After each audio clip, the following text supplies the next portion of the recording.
thôi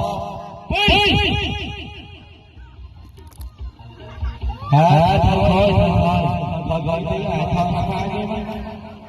không dắt đi rút rút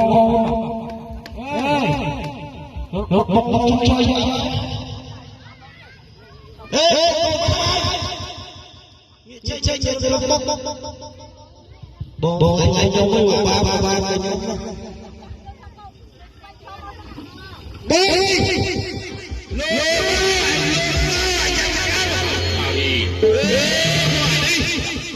tôi định tập đó